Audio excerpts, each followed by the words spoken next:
Hi, I'm Dino Loizidis and I'm a general dental practitioner. Today I want to talk to you about restoring a tooth when there is a removable prosthesis around it, whether that's a cobalt chrome or an acrylic denture or any other form of removable prosthesis. So let's look at this case here. As you can see, the upper left fore has broken. There is a cobalt chrome denture which fits around it. Apologies for the poor quality of the photo. So how do we go about restoring this? Well, ordinarily what we would do is we would prepare the tooth, take a conventional analog impression with the denture in situ. We would then send that off to the laboratory. The laboratory would then process it all and make us a restoration and then send it all back. The obvious disadvantage with this is the amount of time it's going to take, and during that time that your patient will have to be without their removable prosthesis whilst the new restoration is being fabricated. So how do we go about avoiding that, and how do we implement a digital workflow using, in my case, primescan, but the principle is going to be exactly the same with CEREC OmniCam if that's what you're currently using. So here we are in the administration phase. We're going to select the restoration type. We're going to leave it on auto detect. We're going to have a biogeneric individual, unless of course you've got a pre-op copy, but in which case you can use biogeneric copy. Copy and mirror isn't ideal because it won't fit against your chrome. I'm going to be restoring this with an Empress restoration, but again you can use the drop down menu to select the various materials. And in this case I'm also going to use articulation for the final restoration. Sometimes when using the articulation mode you will get this error telling you that there's a penetration that needs to be dealt with. This is usually due to there being extraneous data in the scans which you can then remove manually once you get into the edit phase. Or you can just select the remove penetration and just carry on as normal. In the newer version of 5.22 this is a much more predictable process, and I just click ahead, remove penetration, and just crack on with the job that needs to be done. So now that we have selected articulation for our final restoration, let's just go back into indications and just double check we've selected everything. So restoration type, it's auto detect, design mode is biogeneric, and we're going to be using an Empress restoration on that tooth. We're going to be selecting tooth number 24. And once we're happy with all of that, we just select the tooth so that primescan knows exactly what tooth we're working on. We will then go through the case details, just confirm what it is that we're doing, make sure we're happy with that, move on to the acquisition phase.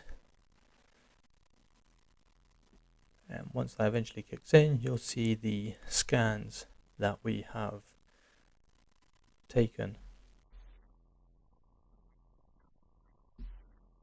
So again, these are the catalogs that we're using: the upper jaw, lower jaw, buccal, and gingival mask upper, which gives me a pre-op start situation, which helps me with my final restoration. And I always use a gingival mask upper or an extra catalog just to give me an idea of what I'm trying to restore.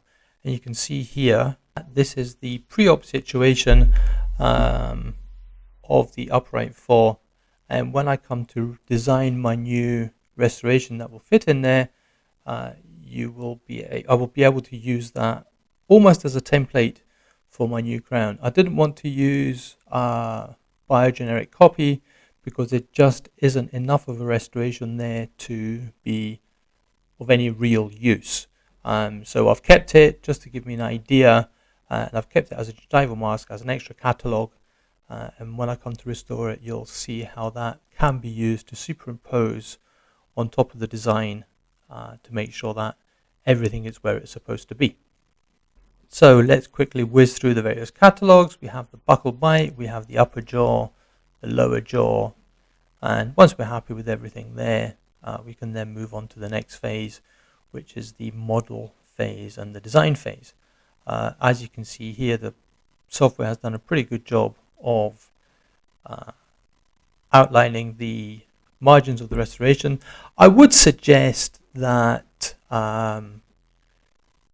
it's a very good idea to use some form of gingival retraction, whether it's gingival cord or gingival retraction paste. There's a number on the market find one that works for you and stick with it.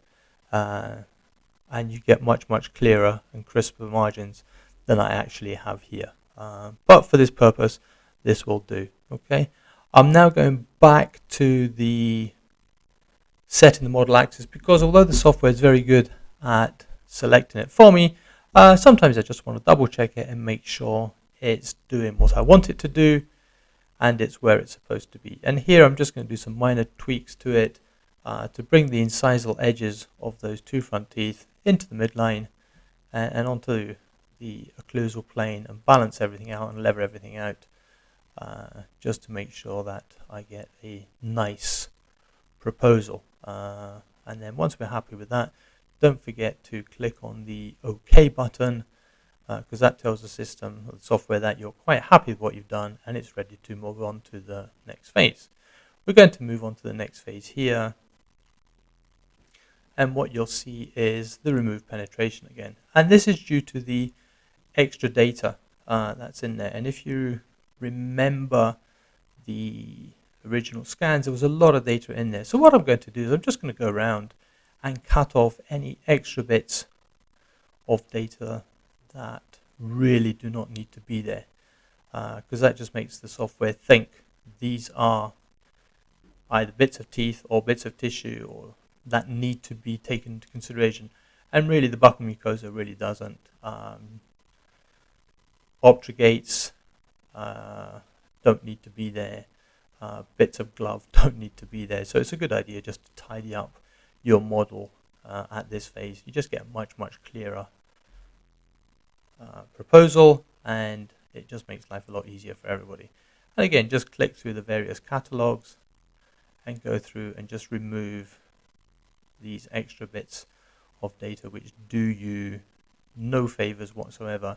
They don't add anything, they don't contribute anything other than just creating more of a mess. Once we're happy with that, then we can just move on to the next phase in the process. Just double checking everything, make sure we're happy with our various catalogs, go back to one of the catalogs, and we can then move on to the next phase, which is the design phase, which is what we're here for. The software will propose a very sensible initial proposal or restoration, and then it's up to us to go through a process of redesigning this and making sure it fits. This is pretty good, but as you can see, there's still a few gaps. So what I've done here, in order to make sure that the palatal aspect of the restoration fits against my chrome denture, I've reduced the opacity of it so that way I can see through the denture and onto the palatal aspect of the restoration. And then I'm just going to use my tools. Once I find them, here we go. I'm going to use my tools to adjust the palatal surface to make sure it fits against the restoration. The first one I'm going to use is the circular direction tool, and I'm just going to grab it and just pull it out. And as you can see there, it's starting to encroach into the metalwork. But that's fine, because what we can do is once we've modified it and adjusted it and designed it, we can then go into further edit tools and get rid of any extra bits, as it were, and make it fit much nicer. Okay, so at this stage, all I'm doing is I'm just using the circular tool to pull things out. I'm now going to reduce the opacity, and as you can see, the palatal aspect of that restoration is through the chrome. So how do we get rid of that? Go back into the form tool, use the smooth tool, and just smooth off that bit of tooth until I'm back onto chrome denture. And you can see as I smoothed it, it's reduced it, but it hasn't taken it too far. And again, the contact points, I just adjust as any other restoration.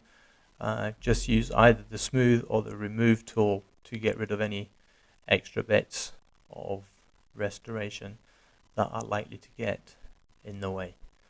And that should give me a pretty good, well-fitting restoration. And it's a case of just rotating this and manipulating it until you're happy with the final result.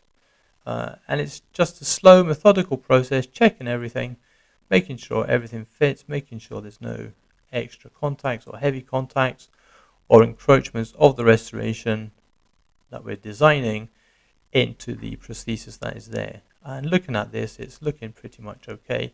These little red dots are where the the restoration is just infringing a little bit on the soft tissue. Again, I've just removed those just for the sake of something to do. These, and again, just rotate it all the way around, make sure you're happy with it. There's a couple of minimal thickness issues, but at this stage, I'm not overly worried about it. And I'm just going to continue playing with this until I get a nice, predictable, good looking restoration that just fits nicely against my prosthesis. Okay, and again, just using the smooth tool to smooth things out so that everything is nice and tight without being overly tight or getting in the way. Okay, so once we're happy with that, just play about with it, tweak with it, and that should be it. I've just turned everything on just to have a look at the fitting surface, make sure there aren't any areas which are problematic. And again, we can deal with these minimal thickness areas as part of the rebuild process. So just use the smooth tool and the add tool to add to the restoration. Just make sure you just get rid of some of the minimal thicknesses there. To be quite honest, I probably spent a little bit too much time on this, overthinking it, because they were really, really fine and small. And to be quite honest, I don't think they got in the way that much when it came to the final restoration, because that is quite a thick margin that we're sitting on.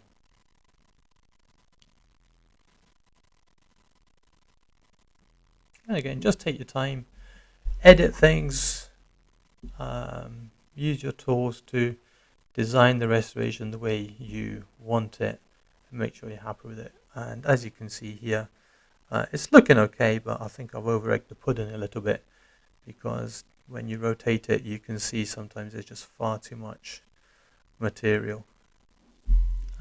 But again, playing with the smooth tool just to smooth things off just gives me a nice balanced restoration. And I think in the end I just decided to leave that minimal margin or that minimal amount showing through, because it wasn't that critical in the grand scheme of things. Sometimes you can just get a little bit too hung up on it and just spend far too much time tweaking little things which ultimately don't have a huge bearing on the final restoration. And once we're happy with that, then we hit the manufacture phase. Again, double check it. I've got the sprue coming through the palatal surface. Look at it all around, rotate it, make sure you're happy with it. Look at the milling surface, check for areas of under milling and over milling, and see and think about maybe going back and addressing those on your prep. Ideally, you don't want to see any areas of over mill or under mill. But again, I was quite happy with that. Select my block and click start. And assuming there's no last minute hiccups, your restoration will be done and dusted and ready to be fitted. And here we have the final restoration seated and the chrome denture fitted around it. Unfortunately, the second photo on the lower right hand side is a little bit blurry and fuzzy. I'm still trying to get to the hang of trying to take photos with one hand whilst holding the soft tissues and everything out of the way, so apologies for that. Again, it's part of my learning curve, so this should improve over the coming weeks. So I hope you found that useful. I hope you found it interesting. If you have any questions, drop me an email and I will do my best to answer them. Thank you very much for taking the time to watch and listen to this presentation. Thank you.